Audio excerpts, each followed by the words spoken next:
Hello again and welcome to this second of the two ISCAST SOW conversations. My name is Chris Mulheron and I'm the Executive Director of ISCAST, usually known as Christians in Science and Technology, but officially the Institute for the Study of Christianity in an Age of Science and Technology. Thank you for being with us for this discussion about science and faith in the Orthodox tradition. If you weren't with us for the first conversation, it's now available on YouTube on the ISCAST channel, and tonight's conversation too will be available after this evening. ISCAST is an Australian organisation dedicated to promoting constructive conversations between Christianity and the sciences. And it's our pleasure to be involved in this joint venture between ISCAST here in Australia and the global project, Science and Orthodoxy Around the World. The SOW project, funded by the Templeton World Charity Foundation, began in 2016 and is based in Athens at the Institute of Historical Research of the National Hellenic Research Foundation. Do go online and find out more about SOW. Last week, our first panel discussed early Christian and Byzantine attitudes to science. Tonight, the second panel will discuss modern and contemporary Orthodox attitudes. In case you're not up to speed with Orthodox Christianity, let me remind you that there are some 270 million Orthodox believers around the world, coming from different Orthodox traditions. Tonight, we have two traditions represented. Our first two speakers, Antonios and Samuel, are Oriental Orthodox, members of the Coptic Church of Egypt, while our second pair of speakers, Sandy and Costache, are Eastern Orthodox and members of the Church of Greece. While the two ecclesial families have walked separate ways since the mid-5th century, there is much they hold in common. And with ISCAST and other Christians, we hold fast to the historic Christian faith rooted in the gospel of Jesus Christ and spelled out in the creeds. We've asked each speaker tonight to address one or two examples of how Orthodox Christianity has interacted with the sciences. Then our respondent, Professor Peter Harrison, will offer some comments and lead the speakers into a discussion. Meanwhile, for those watching live on YouTube, please feel free to use the chat function to introduce yourselves, to make constructive comments, and even to pose questions, although I don't think we'll have time to respond to those questions tonight. So let me introduce the contributors to tonight's panel. Our first speaker will be Reverend Dr. Antonios Kaldas. He's a member of ISCAST and a lecturer in philosophy and Christian apologetics at St. Cyril's Coptic Orthodox Theological College in Sydney. He's leader of a group called Aletheia, Orthodox Christians in Search of Truth. And his expertise is philosophy of mind, cognitive science, and science and religion. Dr. Samuel Kaldas is Director of Research and Lecturer in Philosophy and Theology, also at St. Cyril's College in Sydney. And it's no coincidence that our first two speakers have the same surname. I'm pleased to say he's also a member of ISCAST, and his expertise is philosophy, religious studies, science, and religion. Dr. Sandy Sakorrafou holds a PhD in History and Philosophy of Science from the University of Leeds. She's a participant in the SOW project and a former adjunct lecturer at the Hellenic Open University in Athens. She's now commencing as a postdoctoral researcher at the Institute of Historical Research of the National Hellenic Research Foundation. Her expertise is history and philosophy of science and science and religion. Our fourth speaker, Dr. Kostas Tampakis, is an associate researcher at the Institute of Historical Research at the National Hellenic Research Foundation in Athens. He's co-chair of the SOW project's History of Science Orthodoxy Relationship Group, and his expertise is physics, history of science, and science and religion. Finally, our respondent, Professor Peter Harrison, is an Australian Laureate Fellow and Director of the Institute for Advanced Studies in the Humanities at the University of Queensland. Before returning to Australia, he was the Idrios Professor of Science and Religion and the Director of the Ian Ramsay Centre at the University of Oxford. Peter's a distinguished Fellow of ISCAST. So, without further ado, let me hand over to you, Antonios. Thank you very much, Chris, and thanks for this opportunity. I was at my parish some months ago when a little old lady, one of our old parishioners, came up to me and said, "Father, I have a very disturbing question for you. It's really troubling me. When I go to sleep at night, what happens to my soul?" And of course, what she's thinking is that when she goes to sleep, she's not aware of anything. And to her, to be aware, that's what the soul does. So what happens to the soul when you go to sleep? Now, I'm using this to introduce what I'm talking about today because that raised in my mind the question of how do I go about answering her? Do I talk to her from scripture? Do I talk to her from science, from psychology, from cognitive science? How do you go about answering a question like that? And what I'm going to do today is I'm going to try and cover three things. The first thing is I'm going to first present a scheme of three different ways in which faith and science might relate to one another to frame the ensuing discussion. And then I'm going to briefly give some descriptive observations on the situation as I see it at the moment in the Coptic Orthodox community in the diaspora outside of our homeland, Egypt. And then I'm finally going to finish up with some brief suggestions on some possible healthy future directions of how science and faith might end up relating from an Eastern Christian perspective. Now, I will warn you, if I do my job well, you will have more unanswered questions at the end of this presentation than you did at the beginning. So this is not one of those presentations where I'm going to dispense my wisdom. I'm going to prod you to think about different things, I hope. That's what I'm trying to do tonight. So first of all, three models for interacting, for the interaction between science and faith. And I'm just going to quickly share a little slide there, which I hope you can all see. Basically, I'm sure many of you are familiar with this. The first model is conflict. Basically, it says that science and faith talk about the same things, but they give different answers. So only one of them can be right. They're in conflict, and you must choose between science and faith. You can't have both. The second model is independence, which basically says that science and faith only talk about different things. They never talk about the same thing. And if they can't address the same issues, they can't disagree with each other. So don't confuse them. And the third one is integration, which says that science and faith can talk about at least some of the same things and try to address the same questions. And therefore, they can work together or even influence one another. And so we should use both science and faith together. So you either choose, or you try not to confuse, or you try and use them in useful sort of ways. So where does today's Coptic Orthodox community sit against these three approaches? I wish I had some actual empirical research to share with you, but I could not find any.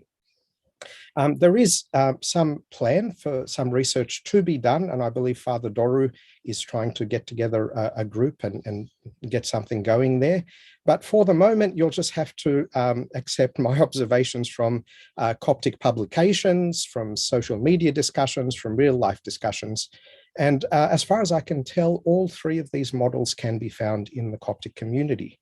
But the thing that is more universal, I could say, almost completely universal, is that many people's attitudes to the relationship between faith and science has not really gone very deep.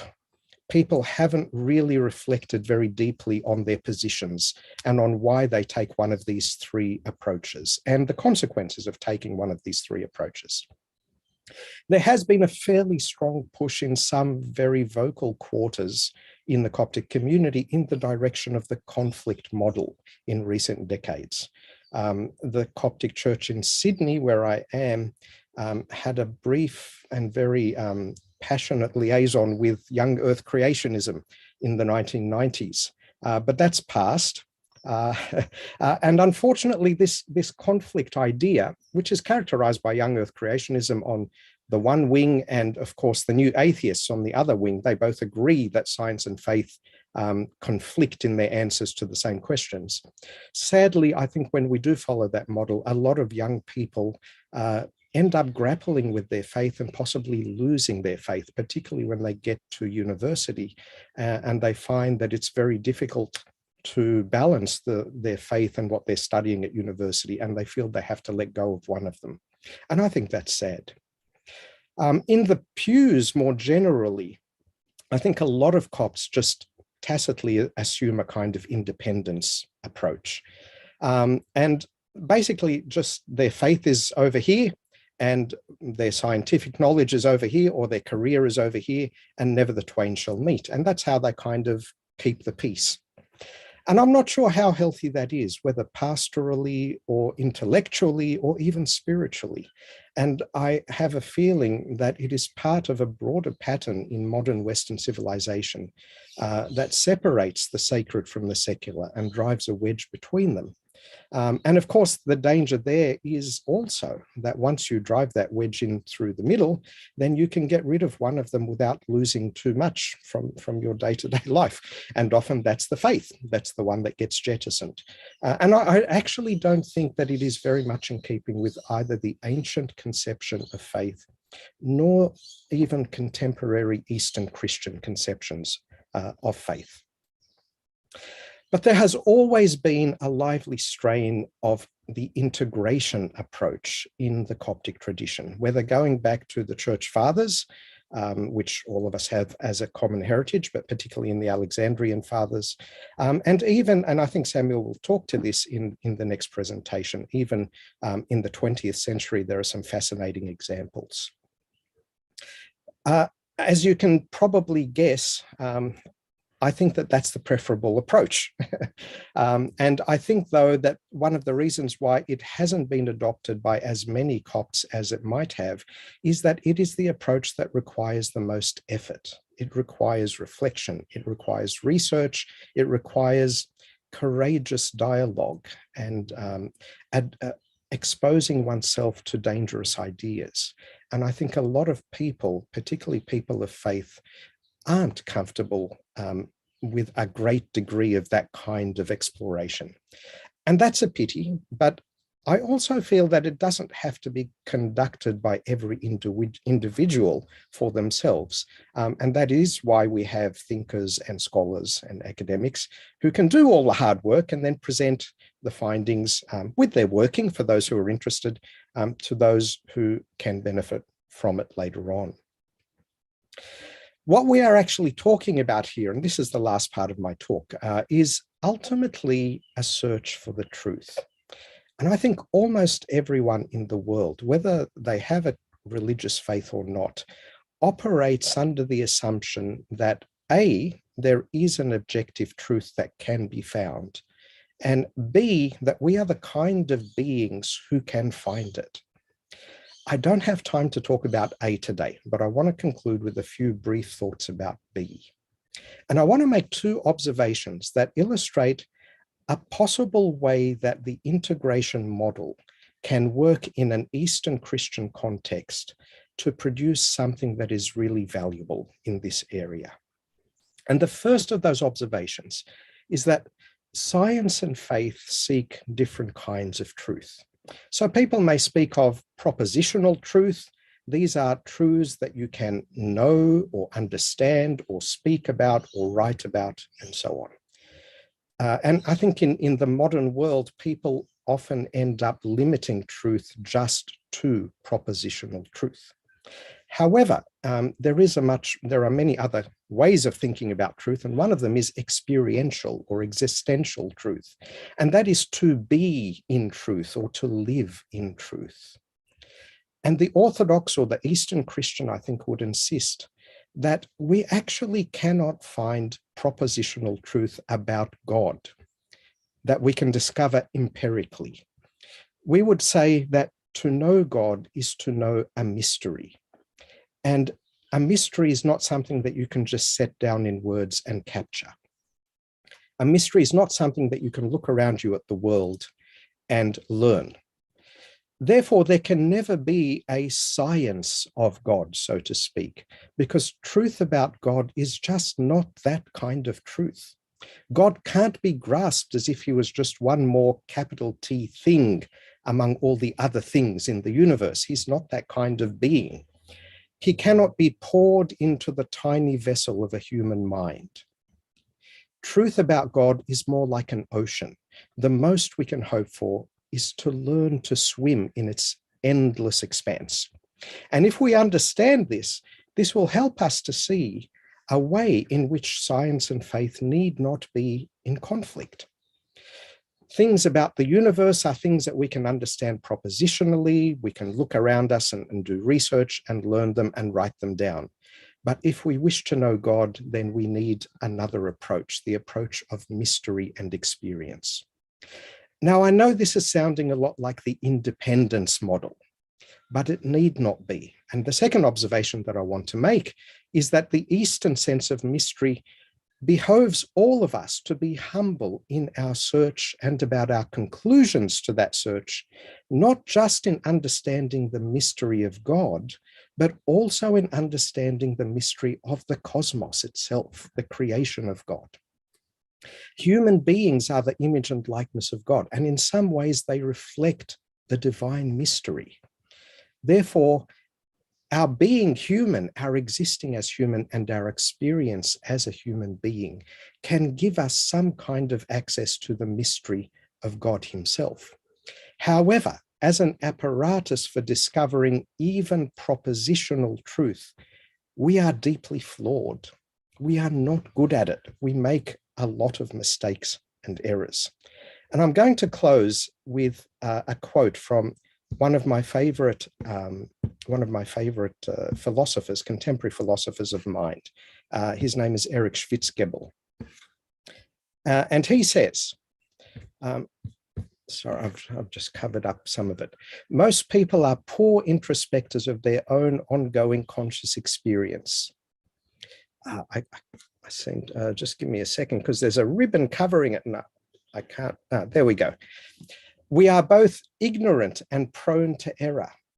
There are major lacunae in our self-knowledge that are not easily filled in, and we make gross, enduring mistakes about even the most basic features of our currently ongoing conscious experience or phenomenology.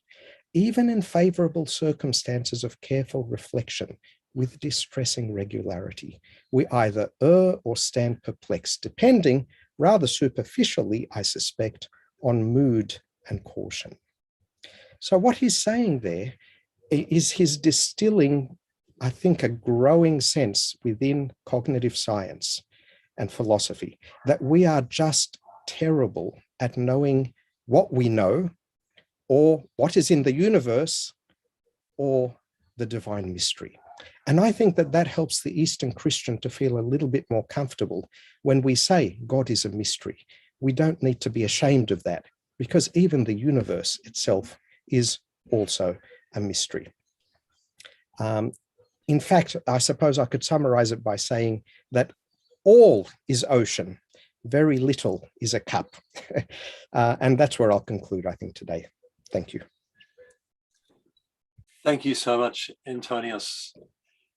Now we're going to go to Sam, and Sam has actually given us a title for his short dissertation, the title being Religion versus Science, an episode in 20th century Coptic Orthodox thought.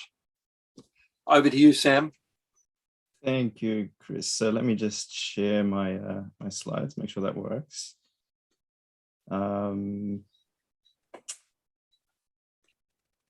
Okay.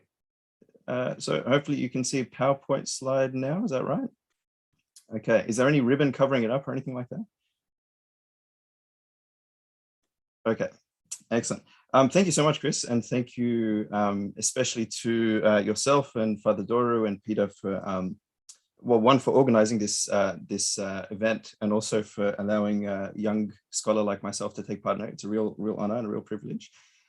So I'll, what I would like to do in this very short presentation is think a little bit about the history of the problem that Father Antonius just kind of introduced. As we saw in Father Antonius's talk, and we didn't get to compare notes before we started today, but it's worked out quite well.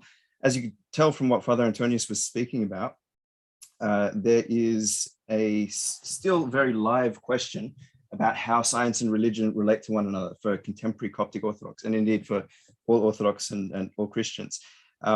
But one of the privileges of the kind of work that I've had the pleasure of doing over the last few years is to look at the history of problems like that.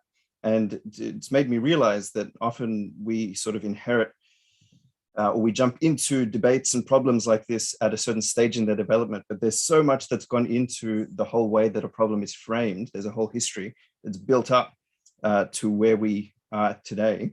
And appreciating that history can really illumine the problem as we see it in the present. So I'm going to present a little episode from 20th century Coptic thought, specifically 1940s, the late 1940s, in the hope that that will provide some historical context. So it's very brief, as appropriate for a brief presentation like this, but in the hope that that will offer some directions for how to think about the way that that discussion has developed and is continuing to develop in the Coptic Church today. So the episode takes place in 1949. So for a little bit of context, this is the height of what is sometimes called in histories of the Coptic Church the Reform period, modern Reform period. And so the Reform movement was largely led by laity, and there was gradually sort of adopted and embraced also by the clergy over sort of decades. And by the 1940s, late 1940s, when this episode takes place, most of the clergy have come over to support the reforms, and the reforms were proposed in all sorts of fields, educational, administrative, financial, etc. And the sort of representative of the sort of peak of the reform movement within the Coptic Church was what's called the Sunday school movement, which was just a lot of lay people and clergy who went to churches and started Sunday schools, which they had learned to do from Protestant missionaries, because they felt the level of education of Copts in the pews at the time was very low. They didn't know much about their faith, and so they took it on themselves to develop an educational culture to lift up the laity. And so at this point in the 1940s, the Reform movement and the whole church really is being swarmed with university educated people, really for the first time in Egypt's history and in the Coptic Church's history. So what the sort of starting point for the episode that I want to draw attention to is a little magazine. So this is also a period of lots of literary activity. There are lots of periodicals and magazines. And one new magazine decided to run a poll on Coptic university lecturers. So they went to a university. I had a bit of trouble identifying it because they don't actually name it, bizarrely enough. It's probably the University of Cairo, it was called something else back in 1949. And they go to all the Coptic lecturers in the various faculties at this university, and they ask them a number of questions, one of which was, is it possible for science to follow behind religion? It's an awkward translation because it's an odd phrase even in the Arabic. And so all of the Coptic professors give their opinions. And one of them, namely Dr. Wahib Masiha, who was a professor of political economics at the university, he gave a very controversial answer, which he acknowledged would be controversial. So his answer to the question, is it possible for religion to follow behind, is it possible for science to follow behind religion? His answer was, the question gets it backwards. In fact, religion should follow behind science. And here I fear that my opinion will arouse the ire of many. And he was correct, it did. But just to give him a little, his comments aren't long, but they're very telling. His main reason for thinking that science should lead and religion should follow is what he refers to as, essentially the problems that led to the French Revolution. He says there's no greater illustration of why religion should be subservient to science than what has happened in Christian Europe over the past few centuries, where religion ruled society and indulgences became widespread. And he means specifically the sale of indulgences, like bills of indulgences. One of the most tragic results of this was that in the process of reorganizing society and fixing this problem, the French Revolution devastated the church and its clergy. And so the only way to avoid that disaster is to have religion put in a subservient role to science. Science should be above all, and religion should adapt to science. And he's convinced that religion won't lose anything from that. So yes, as you can tell from the way that he introduced his view, he was aware that this was going to be a controversial opinion. And even the editors of the magazine seem to agree with him, because they put a little footnote after his answer and they say, my, isn't this an interesting opinion? We really want to know what the clergy of the Coptic Church would have to say about what Professor Masiha has said here. And so we promise to dedicate the next poll to responses from the clergy of the Coptic Church to this question. And true to form, it wasn't the next issue, but the one after that they did. Before I jump to the responses though, there's two important things that I want to note about Wahib Masiha's really interesting little take on the science and religion relationship there. The first one is the way that the problem is framed. And this is where Father Antonius's three models of how science and religion relate to each other become very helpful. For Dr. Masiha, religion and the question of how religion and science relate to each other is a question about control. He uses lots of terms like control and authority, leading role, who should go first and who should follow, or who should adapt to the other. And his answer is that science should go first, religion should follow, which is naturally controversial. The other really interesting thing is that the evidence that he uses to prove that science ought to go first is not actually a scientific issue, at least when I think of it. It strikes me as odd that he would point to the sale of indulgences and the abuses of religion that led to the French Revolution. Why would he think that science would be the remedy to that problem? What sort of scientific refutation would you have of the sale of indulgences, for example? So my best guess for what's happening here, and I think this might be important for interpreting the responses to Dr. Masiha that we'll see in a moment. Best guess at what is happening here is that science for Dr. Masiha stands for something broader, like secularism, in a Charles Taylor sense, like the move to remove religion from a public sphere, or to ensure that public space and leadership in society or authority within the actual construction of society doesn't rest with religion, that should be neutral. And he feels that, so it's possible that what's really going on for someone like Wahib Masiha is he's not comparing two different ways, two different disciplines of academia, or two different ways of approaching two different fields of knowledge. What he's really doing is comparing two political philosophies. And he's saying, he's putting theocracy behind secularism or a secular state. So that's my best guess for why he chooses such a strange example, but I'd be interested to hear other people's thoughts on that, perhaps in the discussion. At any rate, the responses, when it comes to issues later, come from a range of clergy. So 4 clergy people and 4 clergymen and 1 layman, all of whom teach at religious seminaries or theological colleges at the time.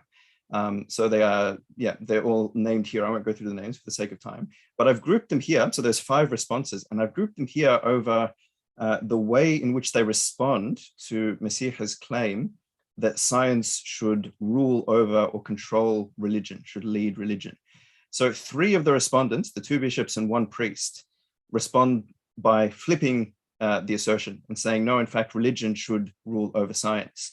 And 2, Father Makrides Awadallah and Taklaresk, they sort of avoid the opposition and insist that neither should rule the other. So I'm going to give a very brief outline of those 2 different responses and what they mean by them, because they're actually, despite the separation, they're actually more in common. Like there's more in common between all 5 than meets the eye. So the first one, and the simplest one, is that in fact the question or the assertion that Wahib Masiha made that science ought to rule is wrong and unnecessary, because neither should rule. And this is mostly because I've forgotten what it was called in Father Antonius's presentation. I wrote it down. It's basically an independence model, because science deals with empirical matters, religion deals with a very different sphere of reality.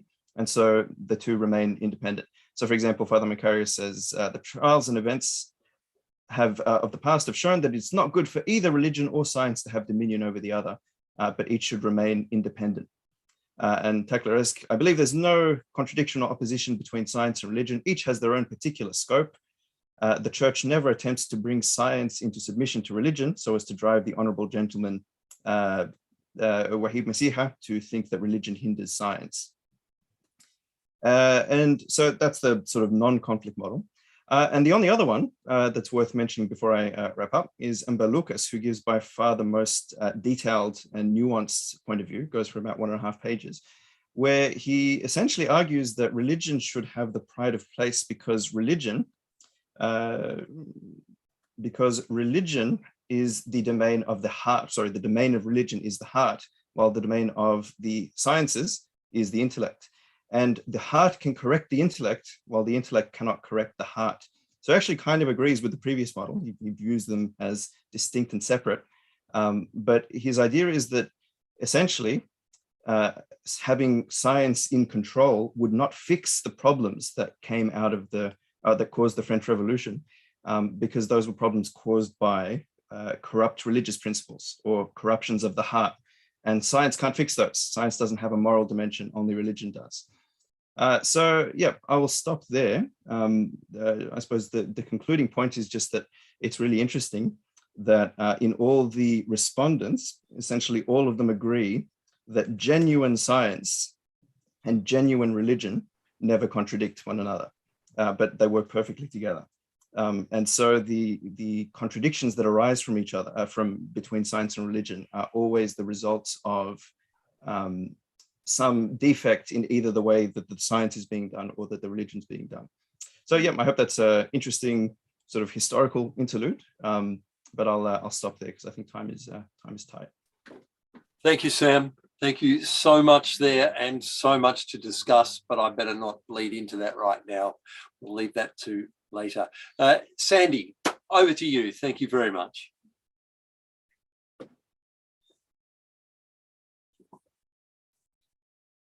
And I think you're still... Yes, Go ahead, Sandy. yes. Yeah, I'm okay.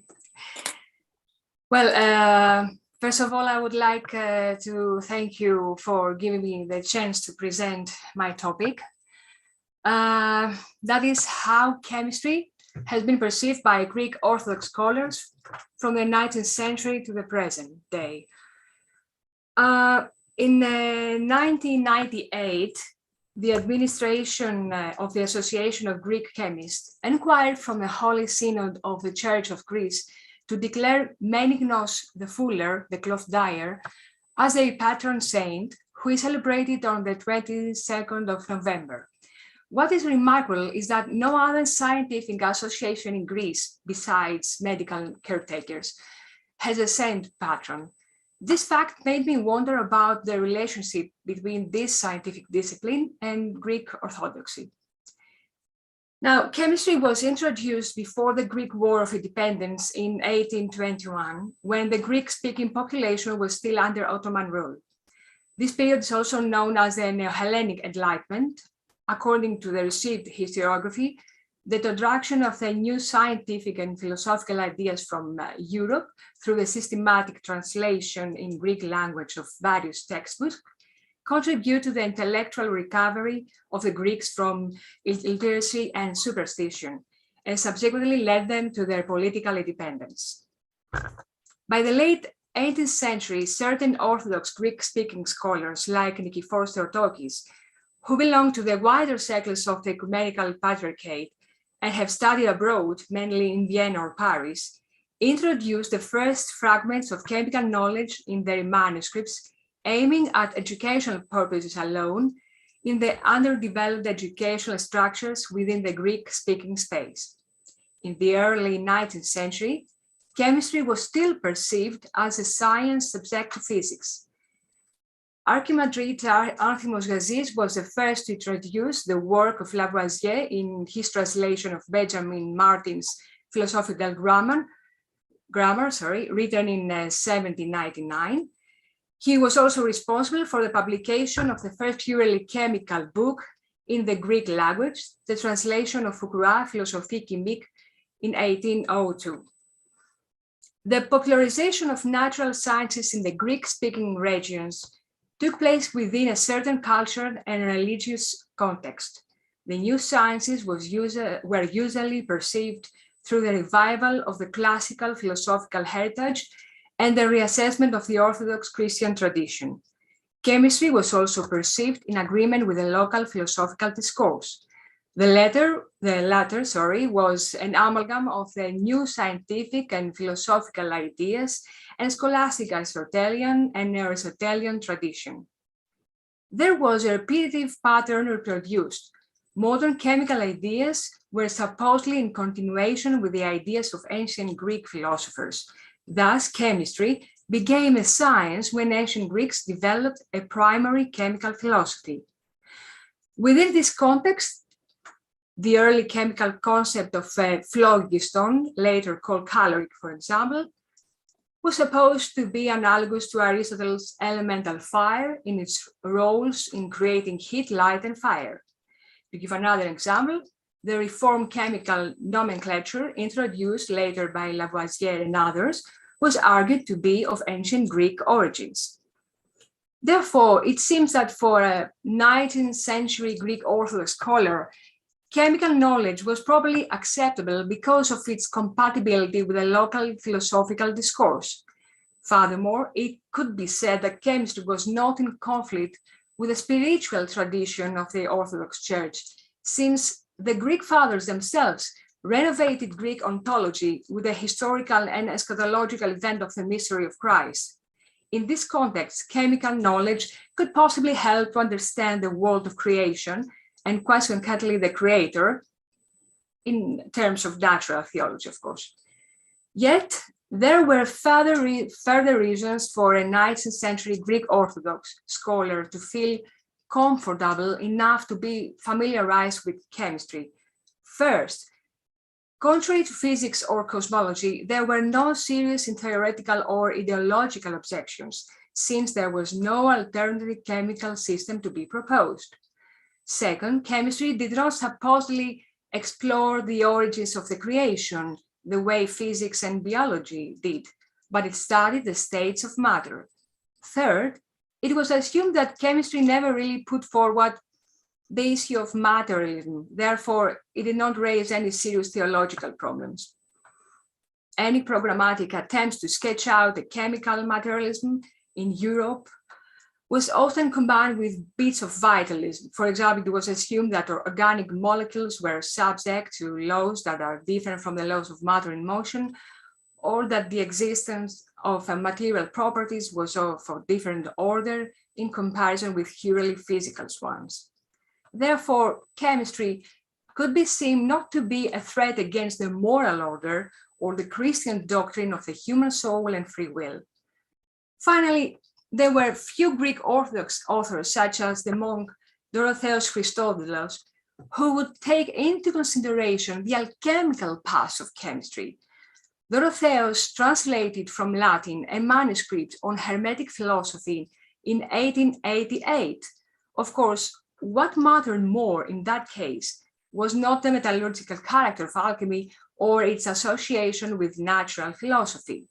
Importance was given to the spiritual character of the alchemical belief in the transmutation of the inner self of the alchemist in communion with the divine. This was, after all, the type of occult interest trending in Europe during that time.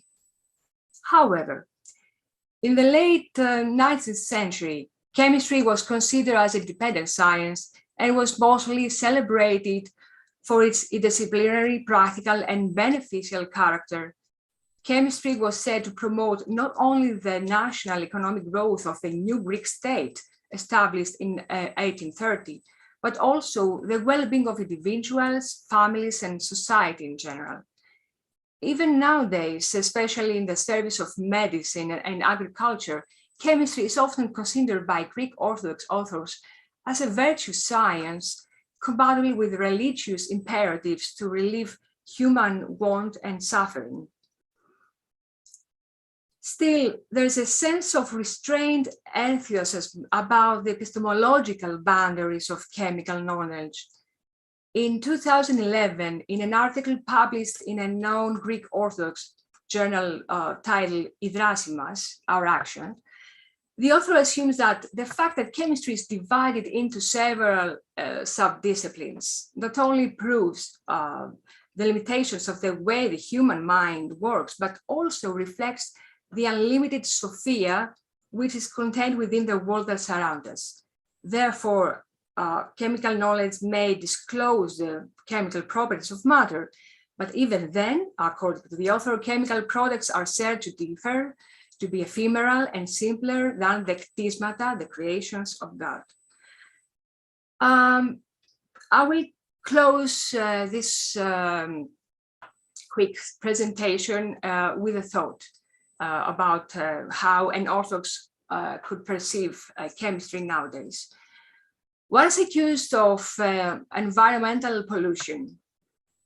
Chemistry now builds an environmentally friendly profile through the current research in green chemistry, which focuses on the elimination of the use of hazardous substances in the manufacture and application of chemical products. Could this attempt give rise to a new perception of chemistry? According to the latest trend in Orthodox theology, there is a reinterpretation of the eco-theological and anthropological elements of the ecclesiastical tradition to raise awareness of the environmental crisis. Therefore, for any Orthodox Christian feeling that it's not enough for humankind to simply preserve their environment, green chemistry could be part of the answer in humanity's effort to act as a priest of creation, return the precious gift back to its creator. Well, that's for me. Well, thank you for your attention. Thank you so much, Sandy. Thank you. And without further ado, we'll go straight to you, Kostas. Thank you. From my part, I would also like to start by thanking the organizers of this event for giving me the opportunity to be here. It's a privilege. I would like to commence my presentation by saying that my perspective is that of the historian of science. While I appreciate that the questions on problematics of theology, religious experience, scientific practice, and historiography often interrelate, I do not consider myself qualified to speak outside the field of history of science.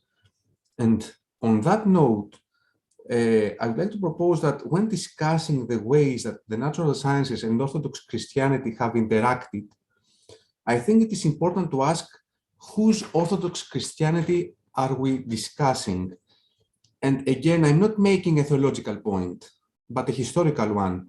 I know that the Orthodox Patriarchates and the Orthodox churches are in communion, and I'm not trying to insinuate some kind of dogmatic fragmentation or anything of that sort. I'm rather making the point that my colleagues in the history of science are very sensitive to historicize and contextualize what the term, for example, natural sciences, has meant in different eras and in different periods. Such historiographical treatment from my colleagues and from other historians, I find that is often lacking when discussing Orthodox Christianity. Looking at the last 2.5 centuries, which is the era I'm most familiar with, we can see that Orthodox Christianity has been obviously a major Christian denomination, but also a religious practice in various places, a lived cultural and spiritual experience, and in many cases, a powerful political institution and a pillar of more than one national identity. I propose that for other Christian denominations, historical scholarship that takes into consideration these different layers of Christianity has profited in general the interactions of science and religion. Most such scholarship for Orthodox spaces, be it national, local, international, or global, is still lacking. There's an example I would like to briefly focus on to make my point. Poor misguided fool that I am, I thought that I would have time for 2 examples, but I found that this is not possible within the confines of this universe. And my example concerns the Kaldas Reformation in the Greek state. which at first glance, it would appear to be a local matter and an unlikely candidate for highlighting the Orthodox Christianity and science interactions. This is why I would particularly like to focus on this, to show how even such an example showcases the richness of the interaction. Greece was one of the last states of the European states to switch to the Gregorian calendar, which happened during the February and April of 1923, so in the first decades of the 20th century. When the original calendar reformation took place in 1582 from the homonymous Pope Gregory XIII, the same Pope sent envoys to the Patriarchate of Constantinople for the Orthodox subjects of the Ottoman Empire back at the time to accept the calendar change. The Patriarch Jeremiah II, who was reigning at the time, convened a council in 1583 and rejected the offer with the tacit agreement of reigning Sultan Murad III. Both Jeremiah and, of course, Murad feared the papal influence that a Gregorian calendar would bring, and at the time they were not the only ones. So things remained more or less the same until Greece became an independent state in 1830 and throughout the 19th century. By then, Greece was 13 days behind the rest of Europe, calendarically speaking. And many voices called for a calendar reformation, not only in Greece, but across the spectrum of the new Balkan countries that had been part of the Ottoman Empire. So the Patriarchate of Constantinople called twice for a discussion on the matter in 1902 and in 1923. There is a huge historical discussion to be had here, but what I'm interested in here to show is how the Orthodox Church in general tried to tackle this question, both, let's say, internationally across the Orthodox world, but also in the Greek case. They asked astronomers. They created, committees with academics and senior clergymen and scientists to offer their opinion. They asked the opinion of the various Orthodox churches. In the end, in 1923, the Council decided not to accept the Gregorian calendar, not only because it would complicate the very important calculation of Easter, but also on scientific grounds. By 1923, it had been shown that the Gregorian calendar was not, in fact, accurate enough, and the leap years were still a problem, and that the revised Julian calendar, which had been proposed by the Serbian astronomer Milutin Milankovic, was actually better. The revised Julian calendar and the Gregorian calendar are identical for the next 5 centuries or so, and then they diverge. We also must take into consideration that by 1923, the League of Nations had already an active committee that deliberated on instituting a new global calendar across the states that comprised the League of Nations. So many Orthodox scholars feared that they would jump to a calendar reformation only to have to institute another one if the League of Nations decided that they would institute a global calendar. And in fact, Dimitris Aeginidis, who was, let's say, the official astronomer in the Greek state, was the envoy of the Orthodox Church in the League of Nations, and he communicated the stance of the Orthodox world, which was, in my opinion, very modest, and saying that if all other churches agree to institute a new global calendar beyond the Gregorian one, then the Orthodox Church would also consider it. Back in Greece, we see the same stance by the Greek Orthodox Church.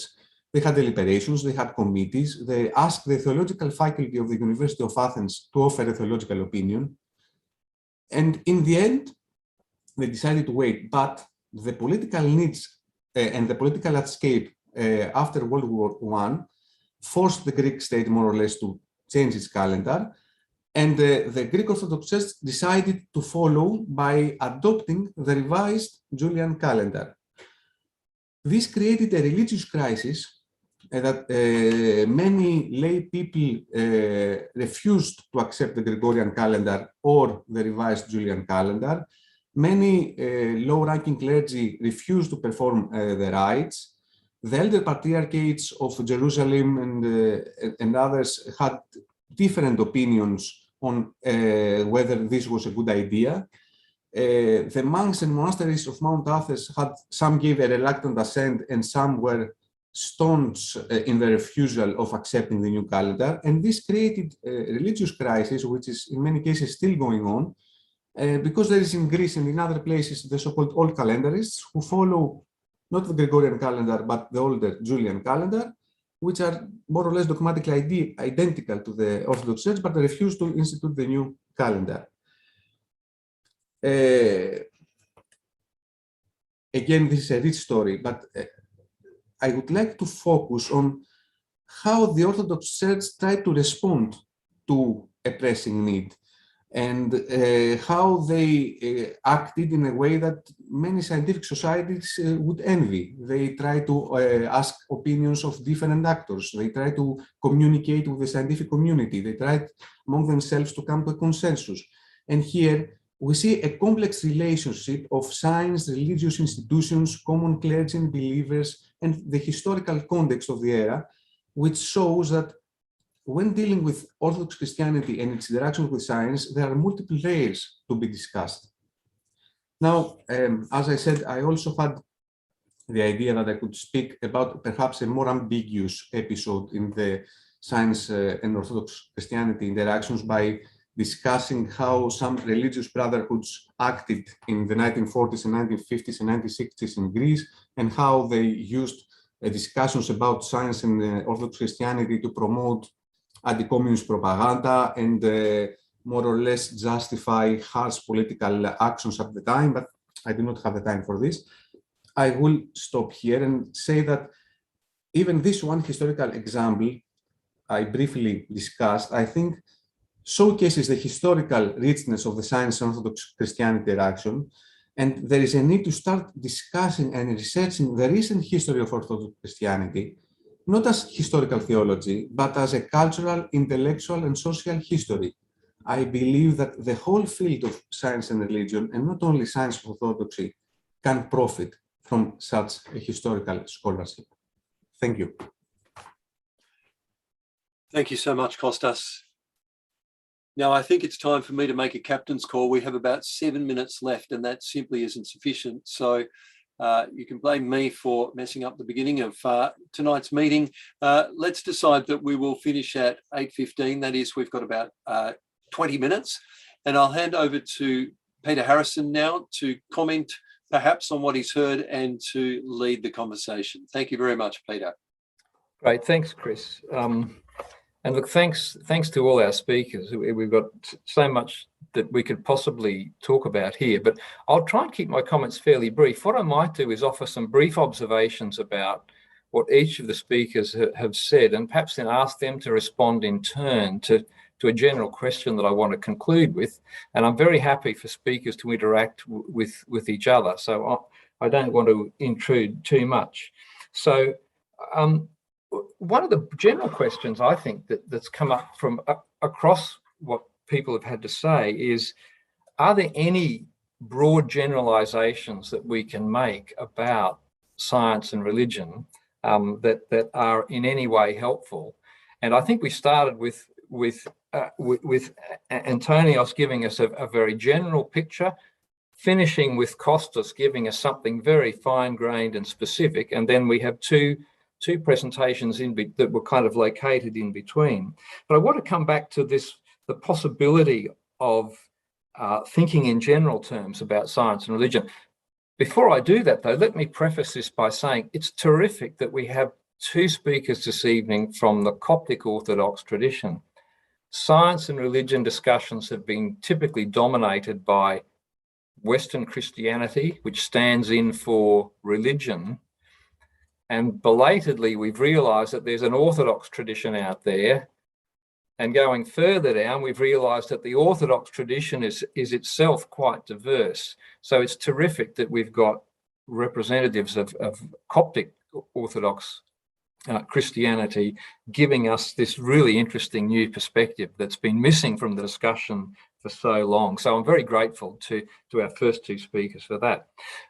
But to go back to Antonios's suggestion that we have these three possibilities of conflict, independence, and integration, and that to some extent these are all represented in the Coptic community. And I was very interested to hear how the Coptic community in Sydney had dabbled in young earth creationism in the 1990s. It's very interesting to see that export from evangelical Christianity finding its way into the Orthodox tradition, just as it found itself into the Islamic tradition as well.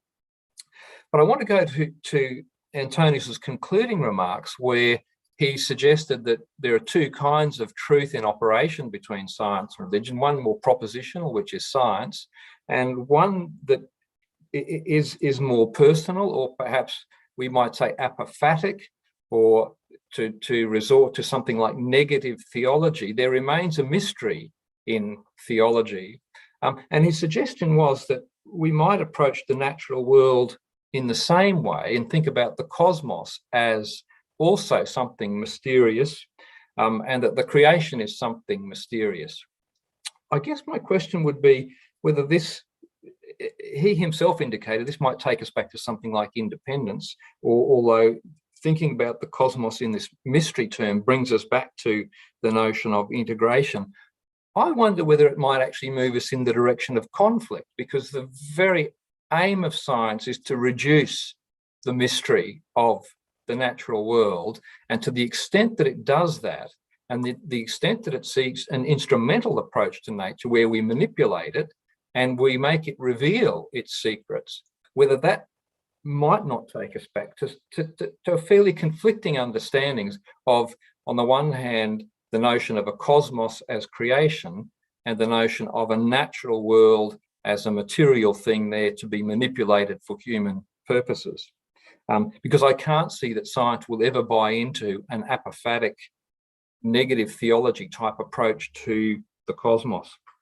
Moving on very quickly then to Sam, fascinating account of this episode in Egypt, and what I think it illustrated really nicely was the political component of science and religion discussions.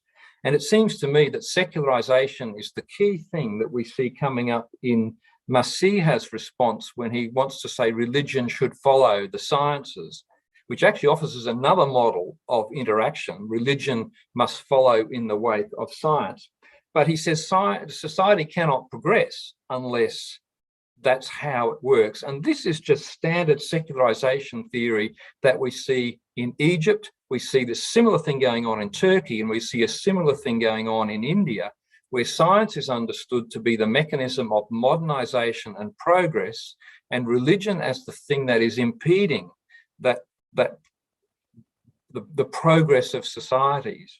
And it's very much a French model of secularization, and this is why the French Revolution is put up as the model. And very interestingly, when evolutionary theory, which tends to be the mechanism by which secularization is introduced into the educational systems in Egypt and in Turkey and in India, initially it's a French Lamarckian style evolution rather than a Darwinian one, which just shows the influence of that French political conception of secularization or laïcité. So that struck me as a fascinating new way of understanding science and religion, not in terms of these notions of science as proposition generating and theology as proposition generating, but thinking about the political realities. And then to Sandy's presentation, which I think very helpfully, with its focus on chemistry, illustrated that when we talk, we can't just talk about science and religion. We have to ask the question, which of the sciences are we talking about? Because depending on which science we're talking about, the relation is different in each case. So the notion of some kind of global notion, some sort of global way of relating science and religion, I think is problematic. Why? Because the sciences are rather diverse in both their approaches and their subject matters, and in their implications for how we understand particular Christian understandings. And chemistry, I think, interestingly, is one that's, for the most part, relatively harmless in relation to religion. It's a safe one to deal with, except insofar as it might move, as Sandy indicated, in the direction of materialism. Evolution, though, that's a really tough one. You know, physics, again, often much more friendly relations. And so the example Sandy gave us, I think, nicely illustrated the fact that we can't simply think in these global terms of a relation between science and religion. We have to break it down and ask, which science are we talking about? And that leads me directly to Costas's presentation, where he shifted the focus to the Orthodox tradition and asked the question, which Orthodox tradition are we speaking about? And again, then, depending on the historical context, orthodoxy means a range of different things. So, and that specific case, and Kostas gave us the standard historian's approach to this, it's all about complexity, right? It's all about complexity. Now, having said that, complexity, I think, only gets you so far, because if you're having to deal with parishioners, say, who come to you with questions about science and religion, it's not particularly helpful to say, well, it's complicated and there's all these different sciences and there's that.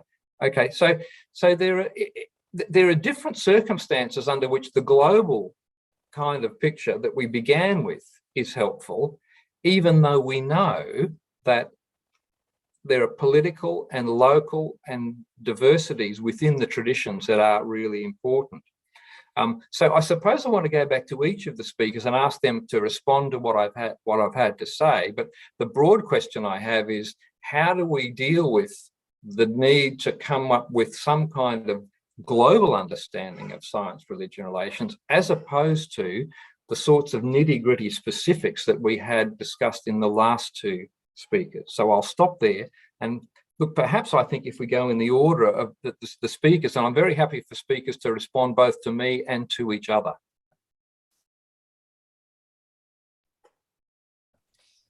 Yeah, no, thanks very much for those very insightful comments, Peter, and very thought-provoking. I'll just make two brief comments. One, is the universe a mystery? Isn't science trying to actually eliminate the mystery of the universe? And I suppose I'm coming at it from a philosophical perspective. And I'm thinking of things like quantum mechanics, like the hard problem of consciousness. What science does is, as you said, it gives us ways of manipulating the world. But does it really tell us what the world is? Does it really give us the essence or the reality of the world? Science gives us models, and those models are useful, but it doesn't give us metaphysical realities. And I think that's kind of I would say that that's one area where modern science and, ancient apophatic theology are kind of converging, that we're kind of realizing that's as far as we can get. And I think to your question on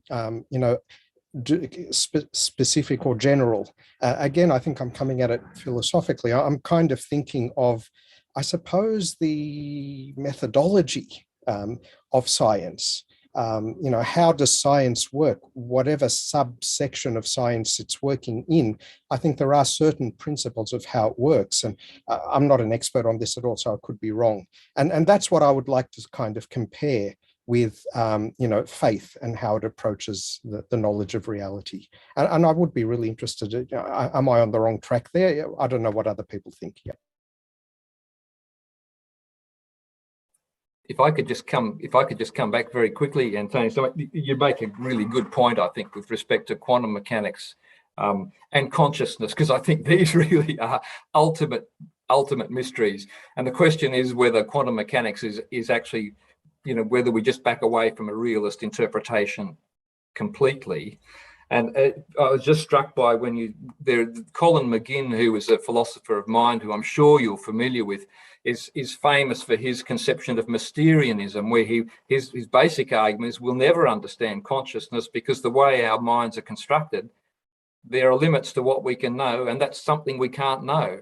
So that's a really good response, I think, to my question about whether we can preserve the mystery in the sciences, because I think you've suggested we can.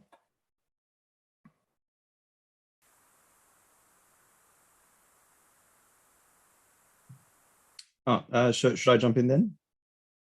Yeah, okay. So thank you so much, Peter, for your response. It's incredibly helpful for taking that research further. You give me some really good leads there. And I suppose my response to your question about global versus, sort of global generalizations versus the sort of complexities and nitty-gritty specifics is really interesting. And what I was thinking in relation to your comments on my presentation was, so the most interesting thing in your response was the idea that there are very particular political, at least in the episode that I was talking about, there are very particular political factors behind what certain terms mean. So, something like science really is possibly in the mind of someone like Masiha, and also in those responding to him. Science is like a cipher or a kind of representative. It's a wedge, for a whole worldview, which has a sort of political and cultural, it could be viewed as a way of Western influence creeping in. And so with Masiha, who's very Westernized, might want that. He's very sort of influenced by Western thinking, whereas some of the respondents, especially the harsher ones, might be sort of suspicious of that. And so my response is sort of it's more of a question than a response, but I wonder if, is those sort of specific political factors, which would apply in particular contexts and not others, would they count as sort of global or local factors, right? Because if you're talking to an Egyptian in 1949, a Copt, science has all this baggage for them, that it wouldn't have to someone in a different context. And so I wonder, although the global is definitely useful pastorally, like you pointed out, because it's simpler, there's probably also an importance of, as we deal with these questions, we have to be aware of what the baggage behind the problems are, the sort of political / cultural philosophical baggage is. So yeah, I think that just sort of complicates the matter, but that's what I'm thinking. Yeah, look, again, if I could just come back, Sam, look, I think you're exactly right. And look, let me say, I'm a person who looks for the generalizations. So I'm quite keen to see the patterns. And your reference to baggage, I think, is really a key way of understanding it, because science doesn't present itself culturally as just this pure science. It always comes with baggage. And so if we want to think about a comparable case, evolution comes with baggage. And so young earth creationism, the North American phenomenon, certainly we understand it's best understood not as science-religion conflict, but as kind of worldview conflict. And evolution is understood to be a package of values, right? And it's a package of values that people want to resist, often, I think, for very good reasons. And I think this is also true precisely for the situation that you described, where science is used as an instrument of secularization. And what we see in Egypt, in each of those places I've referred to, in Egypt and in Turkey and in India, you get a reaction against secularization, which manifests itself as a reaction against science. And so this is why we see young earth creationism in places like Turkey and in places, I think, in Egypt as well. So you can actually make the generalizations from the specific, but your point about the baggage, I think, is a really, really crucial one.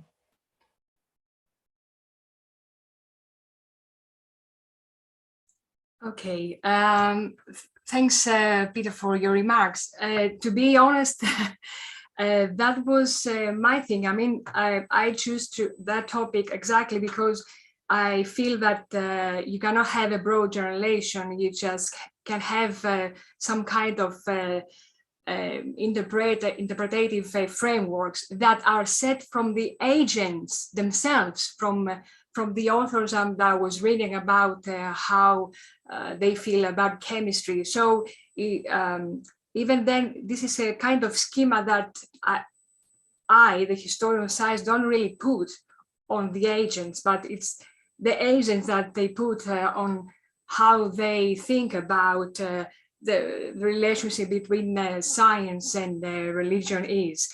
And of course, a global understanding of that relationship is not exactly very easy, because there's not a universal category of science or religion.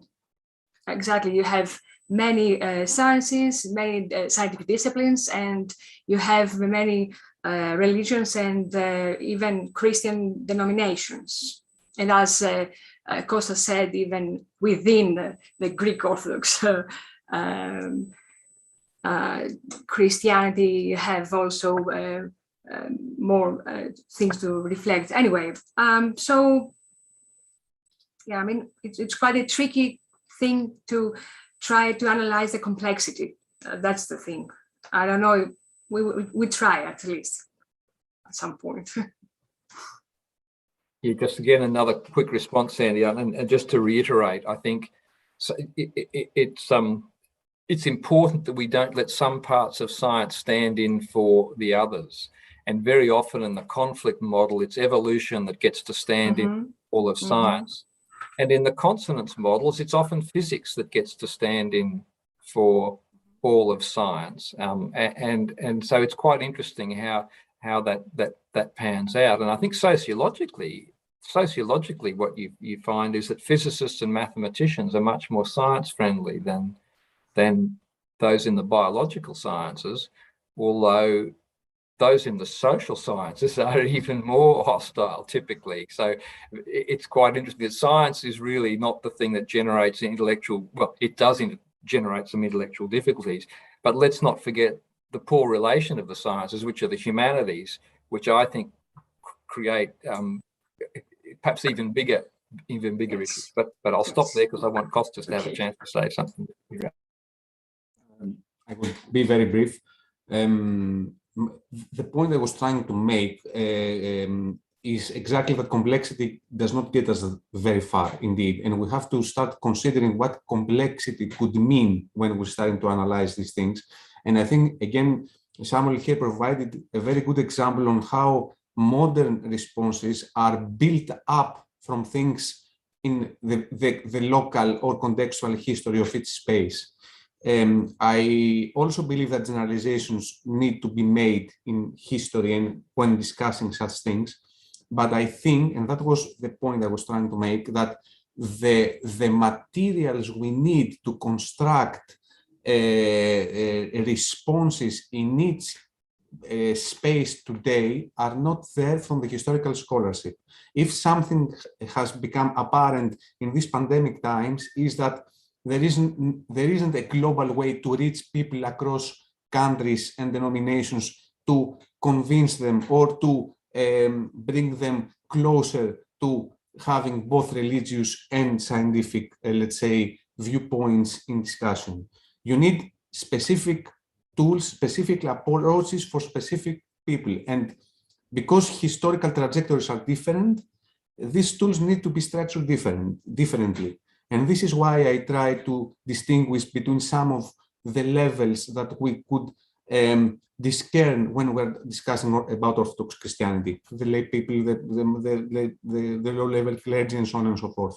So, in general, I agree with you, Peter, that we need generalizations. I agree that complexity it should not be a Hail Mary historiographically, but a concrete way of doing things, which we need to discuss.